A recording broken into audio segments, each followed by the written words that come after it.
Hey guys, it's Cassie, and this is Tuesday's version of Milso TV. What to say? So, for my topic, we're picking our own, and I think I might be the only Navy or military child that is continuing the military lifestyle, not only through my relationship, but through my own future. So, I'm going to talk about what it's like to grow up military and how that influences my military relationship and how the fact that I'm going to be joining the Navy is going influences my military relationship. So I'm going to talk about the military, lots of it. So you guys all know that my dad is in the Navy, and I come from a long line of Navy. My great grandpa was in the Navy, my grandpa was in the Navy, my uncle was in the Navy, my other uncle's in the Navy, my dad's in the Navy. It's all Navy. And oh my goodness, it makes my relationship ridiculous sometimes. So, you guys all know Jacob. That's Jakey. My Jakey. Aw, that cutie. He's so adorable. So this is my family. Yeah, that's my dad. And this was when he was getting promoted to lieutenant. I'm the tall child. I was in second grade. The two little girls are my two little sisters. Their names are Amanda and Melissa, and that's my mommy. This was like 10 years ago. That's the most recent picture I have of my dad in uniform. But anyway, so that's kind of my family. Grew up Navy, Navy life, Navy everything. Yay, Navy. So since I grew up around it, I knew a lot about what to expect. So I knew a lot about deployments, and I knew what kind of communication to expect and what kind of relationship to expect. But just because you grow up Navy, don't think you're all knowing. Because when Jacob came to leave, I bawled. I cried my eyes out. I never cried when my dad left, ever. It was always just another deployment. It never bothered me. Jacob left, and I bawled like a little baby. Yeah, in front of him, I cried. So it's a really different feeling. Like missing my daddy versus missing Jacob is just a completely different kind of missing. It's like I knew my dad was coming back and stuff. So it's like it's a little different. So really take that into consideration. Like if you're a military kid and you're in a military relationship, don't expect it to be the same. It's not going to be. Um Also, deployments have changed a lot over the years. When my Nana and Pappy were together, he wrote her letters, snail mail, every day. That's the only way they had to communicate. When my dad was deployed, we were just getting through emails. Now I have Skype, I have phone calls. I mean, my communication with Jacob is so much different. So, again, deployments have changed over the years. So, just because you've been through it in the past, don't always expect it to be the same in the future. Also, growing up military, when I came out about having a God, that sounds like I'm coming out about being gay.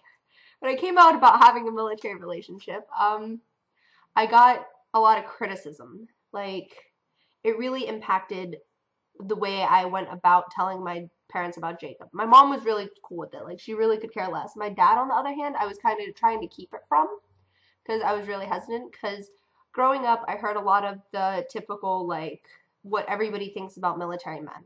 I heard about, like, them all being man whores. All they want is to get in your pants. They'll say anything to sleep with you. All they want to do is hit it and quit it.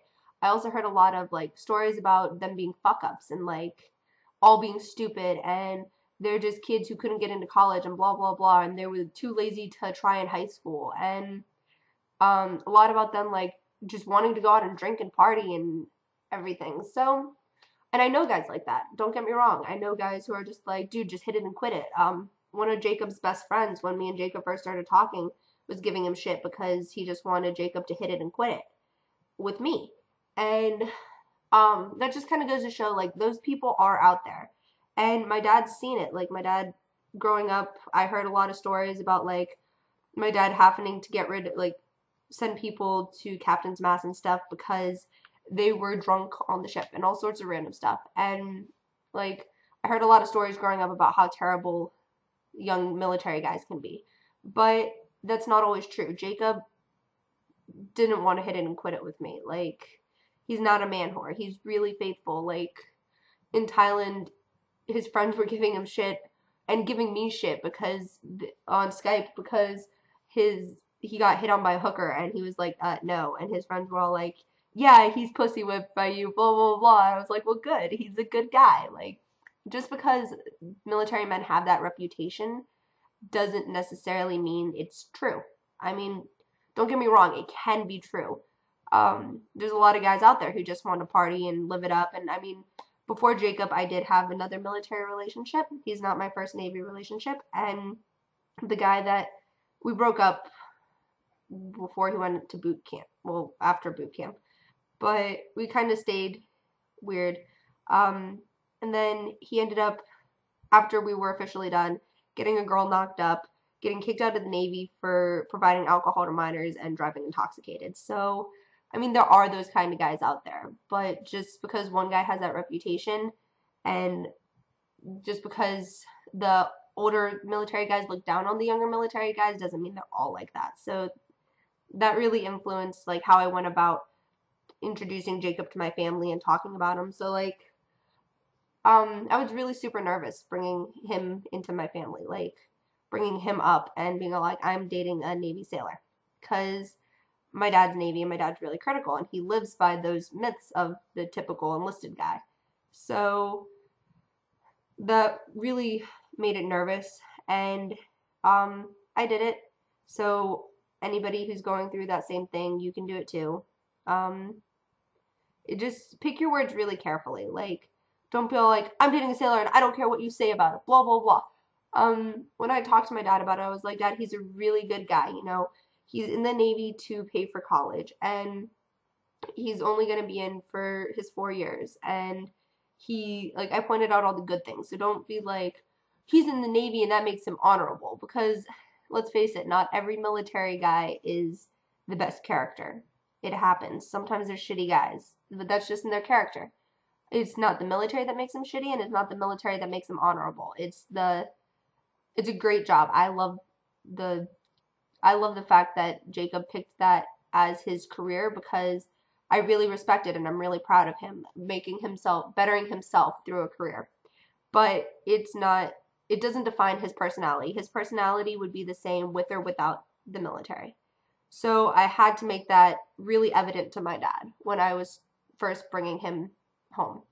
I had to point out like all the things that Jacob did. Like he's a Boy Scout and he's very close to his parents and he's very religious, and I pointed out all the good things like that separated him from his career. So making him seem more like a civilian really helped me bring him to my dad. Also, I got a lot of criticism about like, oh, Cassie, you know what you're getting yourself into. Why are you with him while he's deployed? Blah, blah, blah. Deployment breakups work for some people. My grandparents broke up every time my pappy was deployed. My mom and dad were married by the time he was in the Navy, so that never happened.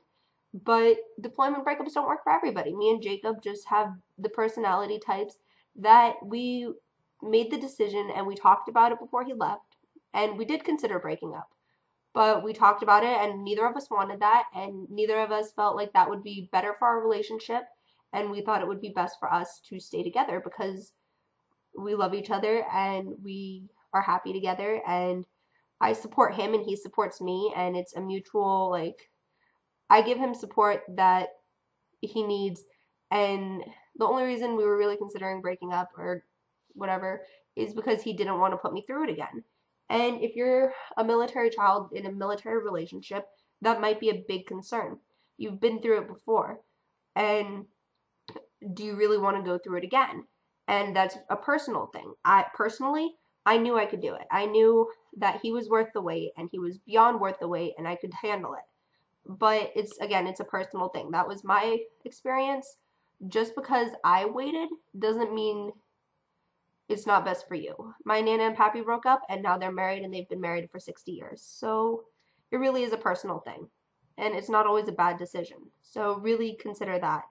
Because it happened to my family. And my family did bring it up a lot when he was leaving. Like, oh, you guys can break up. It won't ruin your relationship and blah, blah, blah. And, you know, it was something that I had to face with my family, and I had to tell them, no, I'm staying in this relationship.